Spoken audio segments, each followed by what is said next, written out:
Hello, and welcome to the Monster Painter.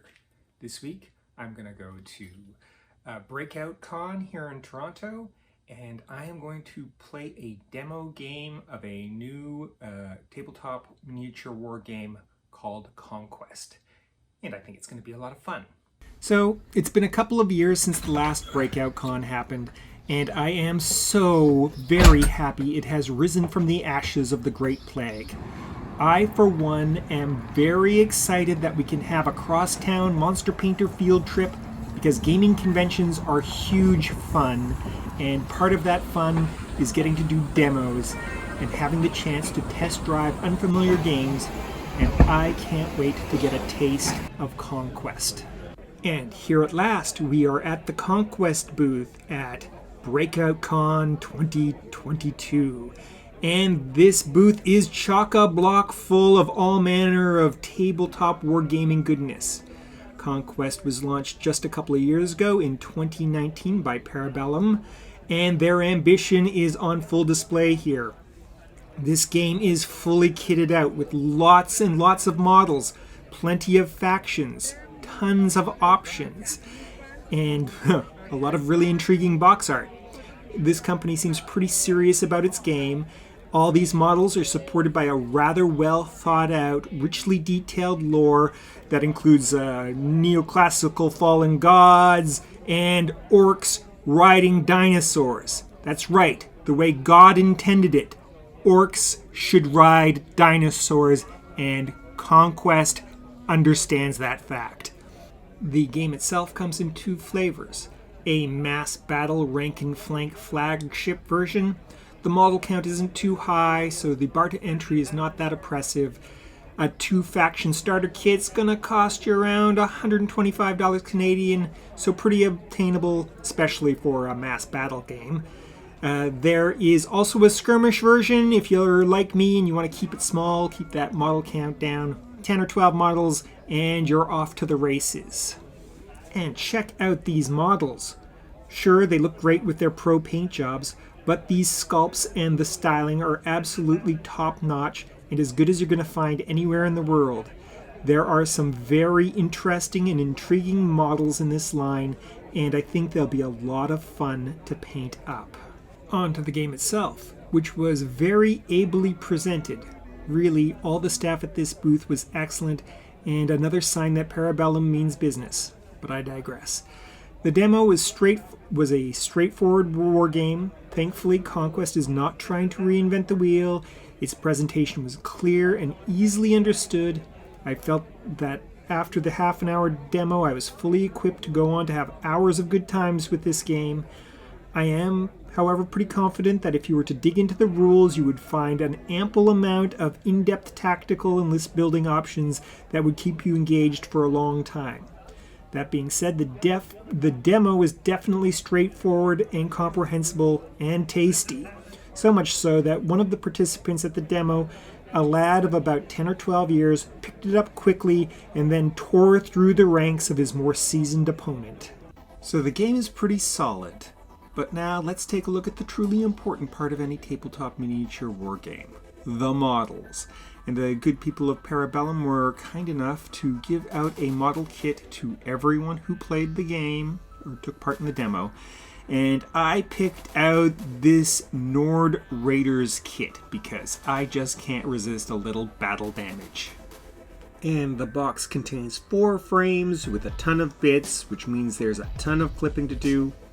They are high quality plastic with an average amount of flash and scraping to get them all finished up. So there isn't really much to see here. Here they all are, assembled and ready to go, and I must say this is a well-designed kit with a ton of options, allowing you to create 12 models that each look like unique individuals, which is awesome because a band of barbarian raiders requires as much character as possible. The poses are dynamic and interesting. The style is very definitely a high fantasy Viking look. All very good. There is one problem though. These models are in a proprietary scale. Looks like 40 millimeters to me. Here they all are, primed up and ready to paint. So let's get at it. Now, this proprietary scale issue is a problem that can be solved with the paint. Obviously, the Conquest kits that include monsters, weird constructs, the embodiments of terrible fallen gods will not be burdened by the problems of scale. They are completely fantastical and really can be whatever scale they want to be and still look credible on the 28mm tabletop. The problem arises with our more human-y friends like these Nord Raiders. Now, if these fellows were from a more civilized land and kitted out with civilized equipment, the scale issues might be a deal breaker. But these barbaric bad boys are sculpted in a way that emphasizes their bulk, presence, and size, their bigness. And with the right color scheme, they won't look like oversized Vikings, but rather like giant-blooded warriors. And to that end, I paint up one batch in a Frost Giant color scheme. They would be a bit small for high fantasy Frost Giants, but would work very well as half giants with a Frost Giant bloodline in Dungeons & Dragons, or as standard giant-blooded soldiers in my favorite game, Frostgrave. Now, obviously, some people are going to be keen on using these models in the game they were intended for. Conquest, Last Argument of Kings, and Conquest First Blood. And as I said before, the rules are straightforward and understandable. I also suspect there's plenty of crunchiness and depth of options once you dig into the rulebook. The game offers an imaginative, deep, and thoroughly thought-through lore, which gives you a credible world to fight your battles in. This, combined with beautiful models, a diversity of factions, and Parabellum is offering a complete package. So if you're looking for the full meal deal, but want to avoid the baggage and grief of that other great big wargaming company, this may be the perfect product for you. A fantasy setting, big beautiful models, rank and flank, and tons of fun. To that end, I have done up a batch with a more human-y color scheme suitable for a vicious band of bloodthirsty Nord Raiders and more appropriate for the setting of Conquest. That being said, I think they would still work as a group of half-giants or giant-blooded warriors in D&D or Frostgrave respectively, just with a hill giant background rather than a frost giant background. Of course, I myself mostly play Frostgrave, and these Nord Raiders are going to allow me to kit out a very particular Frostgrave warband. The most recent Frostgrave supplement, Blood Legacies, offers rules on building a fire giant wizard and warband, and these blokes are perfectly suited for the role. I have cut down the standard that comes with this kit, making it into a suitable wizard staff. With the appropriate color scheme, this big guy is going to make a very fine Frost Giant wizard. To this end, I did up the rest of this kit in a Fire Giant color scheme. This way, my Fire Giant wizard will have some friends when he starts hunting for treasure in the frozen city of Old Felstad. Again, they'd work as half-giants in D&D, and frankly, I would use all these color schemes in Conquest as well, but I am out of control and know no shame on the tabletop. Now let's look at our finished products. And the human-y Nord Raiders look fierce and dangerous and really ready to go a Viking.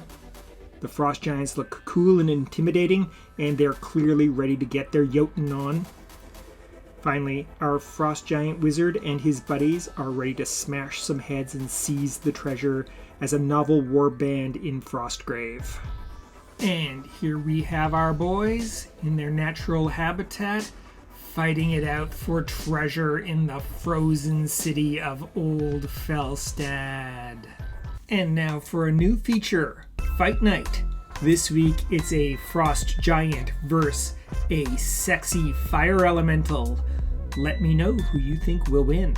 Next week on The Monster Painter, it's treasure from the Breakout Con auction.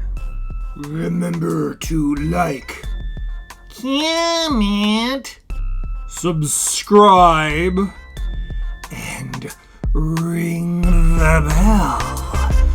Ring the bell!